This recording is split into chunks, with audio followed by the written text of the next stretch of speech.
Thank you for watching Scary Animal Attacks. If you like this episode, please remember to hit the like button and leave a comment or two, then subscribe and click on the bell to receive notifications whenever we release new episodes. Welcome back to Scary Animal Attacks. Today's episode takes us to the tropical paradise on the northernmost tip of Australia, Cape York. To the northwest is the Arafura Sea, and the Coral Sea is to the northeast. Cape York sits on the point of land that separates the nations of Australia and Papua New Guinea. The area consists of lowland plains periodically flooded by the meandering rivers lazily rolling their way toward the seas. Much of the land is used as prime cattle country, even though it is Australia's largest untouched wilderness area. The most common trees are acacia and eucalyptus trees, but the subtropical foliage fades into grasslands not far from the coast. Amongst the trees you may see sugar gliders and tree possums. Bounding along the ground are wallabees and platypuses bob along the creeks.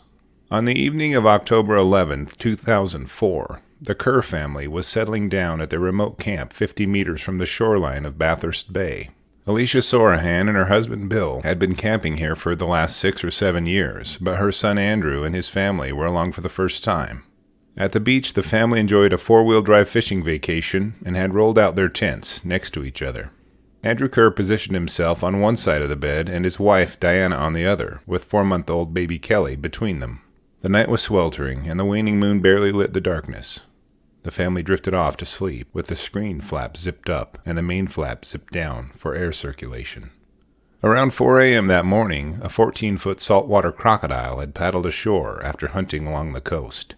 It may have been watching the family finish up their activities and settle into bed. Or it may have been a very eerie coincidence that it chose that spot, that night, to come ashore. Diana was awakened by rustling in the bushes near the tent. Her mind raced through the options. Could it be a wild pig? Perhaps it's a dingo. It could have been one of the wild bulls of the area. Then she heard a heavy thud, then another, and another. It sounded like something was approaching their tent. She sat upright and peered through the bug screen as the silhouette of a very large crocodile took shape just a few feet from the screen, looking into their tent. Diana quickly turned to Andrew and woke him up, exclaiming, "There's a croc, Andrew." Something important about crocodiles that Diana may not have known is that they have excellent hearing and have special motion detectors used to pick up vibrations along their snout. Even her whispers were heard loud and clear by the predator that had obviously stalked upon them deliberately. Andrew sat up at the direction of his terrified wife and stared into the eyes of the giant crocodile just before it burst into their tent. It split the bug netting with ease and grabbed Andrew by the hips. He screamed in pain as the conical teeth of the croc dug into his flesh and began pulling him back toward the sea. As Andrew punched and kicked the croc to free himself, it dragged him closer to the water's edge, where it would surely drown him. Once the croc had Andrew's leg, he thought to himself that he was going to die. He was fighting for his life and wasn't winning. Andrew's first thoughts were for their son Kelly. "Grab the baby, Di, grab the baby," he cried as the croc pulled him from the tent. His screams woke up everyone in earshot. At first, nearby campers thought that a dingo had raised a ruckus with a visit to one of the neighboring campsites. Alicia Sorahan was sleeping in the next tent over and jumped awake to the screaming of Andrew. She grabbed her flashlight and unzipped her tent door, and out she went.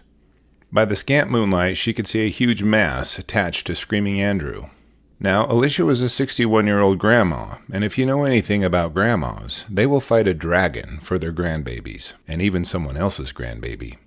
As Bill searched for an axe near the tent, she ran over to the croc and leapt onto its head, kicking, punching, and gouging at its eyes. The croc spun around and hit Alicia in the face, breaking her nose and her teeth. She collapsed onto her back right beside the crocodile. This gave Andrew the split second he would need to escape, and he made the best of it. Then the croc clamped its jaws onto her arm and shredded it as it began pulling her toward the sea for a meal in trade for Andrew.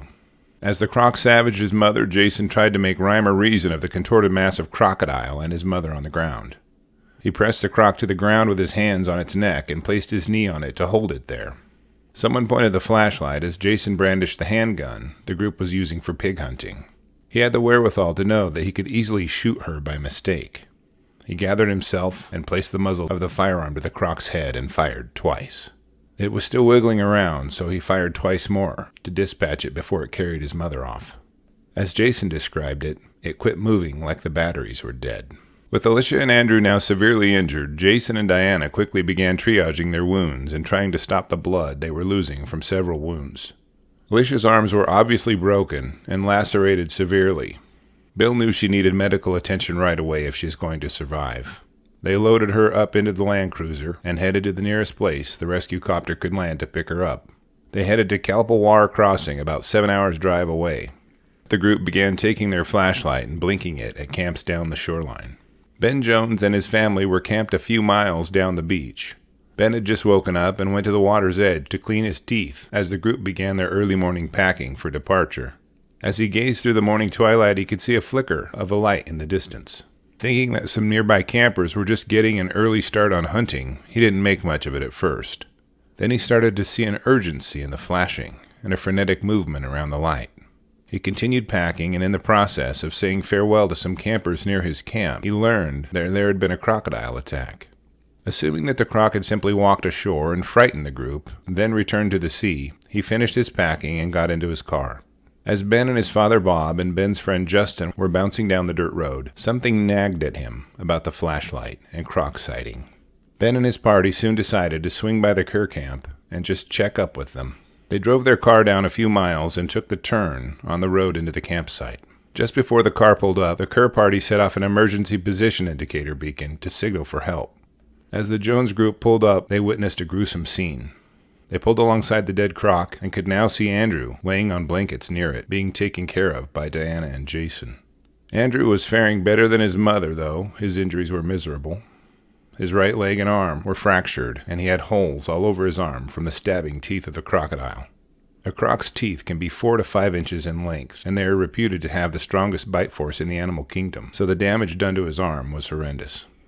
A medical helicopter from quarantine eventually set down and began administering first aid to Andrew. They soon packed him up and flew him to a hospital for better medical treatment. While in the hospital, both Andrew and Alicia were given antibiotics to ward off the numerous infections known to be present in croc mouths. A few days afterward, Ben called into the hospital to check on Alicia and was pleased to learn she was in good spirits and recovering. Ben went on to play rugby with the Canberra Raiders and now works as a financial planner. Andrew eventually recovered and returned to his loving wife Diana and his baby son Kelly. In May of 2020, Alicia passed away, still claiming she didn't view herself as a hero. She stated she did only what she had to do at the time, but I have a feeling that there were other crocodiles watching, and they learned never to mess with a grandma protecting her babies. Thank you for watching Scary Animal Attacks. We hope you enjoyed this episode, and if you did, please show us by liking and subscribing. Hitting the notification bell will let you know when we release new videos, and sharing them to your social platforms will spread the fun. As a valued member of our human community, please be careful out there, because you do not want to end up on an episode of Scary Animal Attacks.